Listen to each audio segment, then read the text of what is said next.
Um grupo de investigadores da Faculdade de Medicina da Universidade do Porto comprovou que ensinar competências de comunicação aos profissionais de saúde melhora não só o seu desempenho, mas também aumenta a confiança dos doentes no médico e nos tratamentos. Um tema para a conversa com a professora Margarida Braga, professora da Faculdade de Medicina da Universidade do Porto, e a doutora Joana Neto, estudante do curso de Comunicação Clínica da Faculdade de Medicina da Universidade do Porto. Muito boa tarde às duas, bem-vindas ao consultório do Porto Canal. Professora Margarida, eu vou começar por si. Como é que surge este estudo? Qual é o principal objetivo, ou qual foi o principal objetivo? Foram dois os objetivos principais do estudo. Este estudo refere-se a alunos de pós-graduação, portanto alunos que já estão no terreno e já são profissionais de saúde, e destinava-se a desenvolver neles capacidades de comunicação com os seus doentes. E o estudo veio na tentativa de perceber as vantagens, por um lado, da aquisição dessas novas competências em comunicação e ver se elas persistem ao longo do tempo, porque era um dos nossos objetivos também que aquilo que é ensinado não desapareça passado relativamente pouco tempo. Claro que este estudo decorreu ao longo de um ano, cerca de um ano, teve três módulos fundamentais, um dedicado à área das competências clínicas de comunicação mais básicas, portanto, como gerir, por exemplo, o tempo de uma entrevista, como fazer o plano de uma entrevista clínica, como lidar, por exemplo, com a comunicação quando ela é centrada no doente ou quando ela serve prioritariamente a pesquisa de um diagnóstico ou de uma terapêutica por parte do médico. Depois um outro módulo destinado a situações de maior exigência, que englobava a área das emoções, por exemplo, de lidar com emoções no contexto da consulta, e depois uma área de situações mais específicas, como a comunicação com doentes idosos, com crianças, com os familiares dos doentes.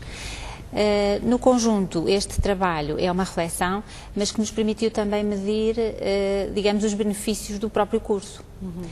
Como é um curso muito prático, em que de facto os alunos passam realmente a maior parte do tempo a fazer na prática aquilo que depois é enquadrado na teoria, mas a praticar efetivamente, e que essa prática e as aquisições que daí resultam são depois avaliadas em 2 ou 3 contextos. Sim. No contexto de uma entrevista com um doente real, em que de facto são postas em prática essas competências, no contexto de uma entrevista com um doente simulado, onde de facto é medida não só a eficácia, mas também, digamos, a sensação do lado do doente de como é que essas competências resultam ou não no contexto da entrevista, e também por observadores externos, que são os docentes e que depois avaliam também tecnicamente as competências adquiridas. A doutora Joana frequentou o curso de Comunicação Clínica da Faculdade de Medicina da Universidade do Porto. Que importância e que mais-valias adquiriu com a frequência deste curso e com estas competências de comunicação? Bom, eu inscrevi-me no curso na altura em que comecei a trabalhar, portanto estava a fazer o ano comum, estava no meu primeiro ano de trabalho, no meu primeiro verdadeiro contacto com os doentes, e foi um ano extremamente enriquecedor, para além de... foi quase uma desaprendizagem de tudo o que nós tínhamos aprendido do curso, no sentido de, bem, fazemos a entrevista, perguntamos o que é que se passa com o doente, o nome, os antecedentes, tudo, e depois chegamos a um diagnóstico. Aqui foi voltar atrás, passo por passo, quase como reaprender a conduzir. Foi muito giro e foi algo difícil no início entrar neste esquema, porque realmente era uma coisa que nós já fazíamos com alguma prática e de um momento para o outro começamos a fazer quase passo por passo, em câmara lenta, a repensar cada movimento, cada palavra e cada expressão que seria mais adequada ou menos adequada, e refletir sobre isso. Agora, sou médica de família, estou a tirar a minha especialidade e vejo que este curso tem um grande impacto na minha vida e no meu dia-a-dia. Alterou a sua forma de comunicar com os doentes? Sim, sem dúvida. E cada dia notamos isso, basta refletirmos sobre o que foi feito e o que é que poderia ter sido feito melhor.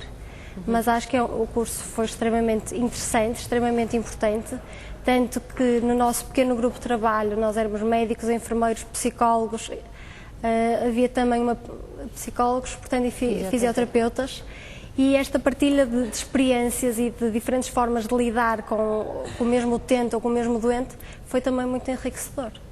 Professora Margarida, de facto, as competências técnicas dos profissionais de saúde tendem a aumentar com a experiência e com a prática ao longo dos anos, mas por vezes nota-se também, os doentes notam que as competências de comunicação vão decrescendo ao longo do tempo. Há aqui um processo ao contrário, não é? É verdade, e nós verificamos isso até durante a aprendizagem, porque nós também ministramos o ensino de competências de comunicação clínica a alunos pré-graduados, portanto aos alunos do segundo ano do curso de Medicina.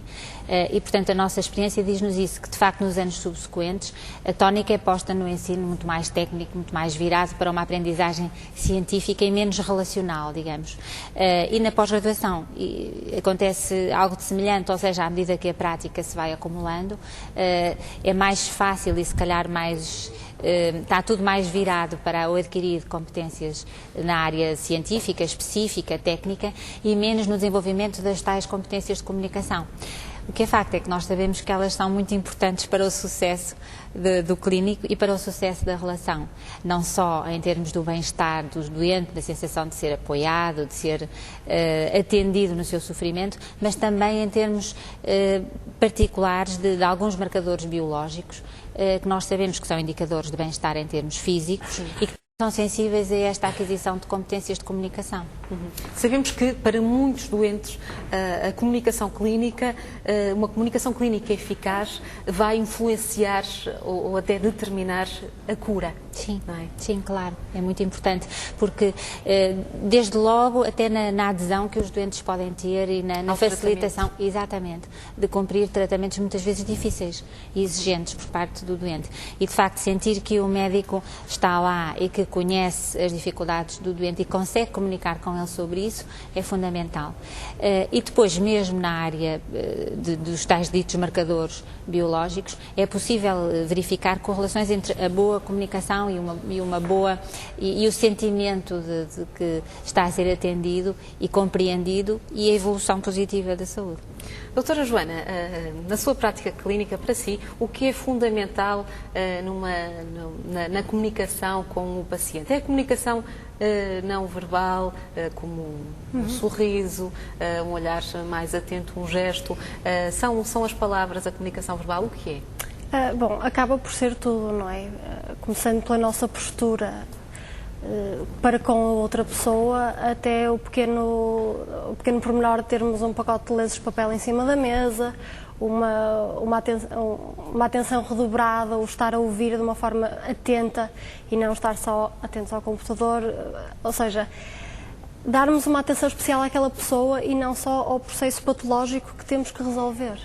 Portanto, a comunicação verbal, sem dúvida que é importante, mas a não verbal tem o seu papel e tem a sua importância.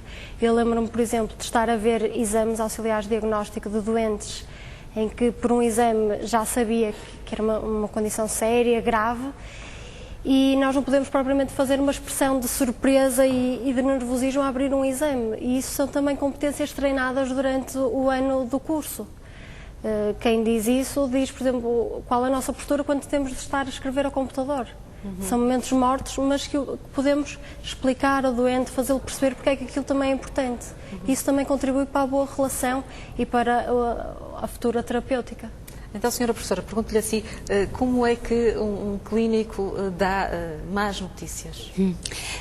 Há vários passos e há protocolos muito bem estruturados sobre como ensinar isso, de que forma é que isso pode ser realmente bem feito e dar bem uma má notícia. Alguns passos fundamentais são, por exemplo, perceber o que é que o doente já sabe, estar constantemente atento às emoções, porque é óbvio que se vão gerar emoções negativas neste contexto. Por outro lado, avaliar o que é que o doente quer saber e até onde deseja saber, deseja ser informado das notícias, e depois deixar sempre em aberto a comunicação em momentos posteriores, porque muitas vezes uma má notícia não é dada toda de uma vez, digamos assim, não é? E, portanto, o fasear, o conseguir acompanhar o doente naquilo que ele está capaz de receber em termos de uma má notícia é fundamental. Portanto, é de facto importante saber como dar más notícias em diversos contextos. Eu referi à doutora Joana o sorriso. Lembro-me de analisarmos aqui no consultório um estudo sobre o sorriso dos clínicos, desde médicos, enfermeiros, aliás, profissionais de saúde, que tinham um sorriso mais aberto ou mais fechado. Eu lembro-me que isso influenciava também a adesão à terapêutica dos pacientes. Claro. E pergunto-lhe agora assim, de facto, um sorriso é muito importante num profissional de saúde. Claro que é. O saber receber um ar mais simpático. É verdade, é verdade. Embora é evidente que é apenas uma parte da capacidade de bem comunicar, não é? E como tudo, o sorriso também tem que estar ajustado à circunstância, não é? Mas pode ser o ponto de partida. Quando um doente, por exemplo, entra num consultório médico, sem dúvida, e diz um bom dia ou boa tarde, o sorriso pode ser logo criar ali um impacto positivo, não é? sim. E o bom dia, boa tarde faz toda a diferença. Para quem está um dia de trabalho e vê 20, 30, às vezes 40 pessoas, um bom dia e um sorriso fazem toda a diferença. Sem dúvida que sim. Chamou-me também particularmente a atenção o facto de ser ensinado como lidar com emoções fortes. Sim. Como é que se lidam com emoções fortes? Nós ensinamos a lidar sobretudo com as emoções extremas, porque é evidente que as emoções, como falávamos há pouco, estão sempre no contexto da consulta entre o médico e o seu doente.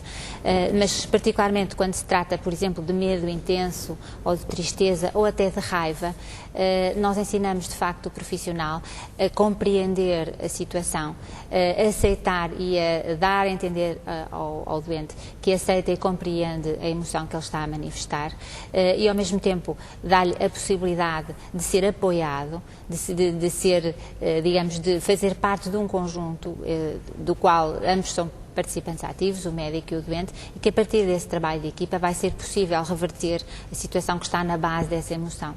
Por exemplo, em relação à raiva, que é uma emoção complexa, muitas vezes ela esconde outras emoções por trás, não é? O medo, a ansiedade, a dor, e muitas vezes a manifestação é uma manifestação de agressividade, de ira, e é muito importante para os profissionais perceberem isso racionalmente e não reagirem de uma forma também emocional. Não é? Porque é isso que verdadeiramente vai ajudar o doente a ultrapassar aquela circunstância e a conseguir, de facto, a tal relação terapêutica que seja útil, evidentemente, no sentido do seu bem-estar.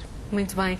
Professora Margarida Braga, muito obrigada pela sua vinda até cá. Foi um prazer tê-la connosco. Muito Doutora obrigada. Joana, muito obrigada pela sua vinda. Obrigada. Vamos ter que terminar por aqui a nossa conversa. De qualquer forma, salientamos aqui então a importância da comunicação, de facto, saber comunicar melhora o desempenho dos profissionais de saúde e aumenta a confiança dos doentes no médico e nos tratamentos. Não há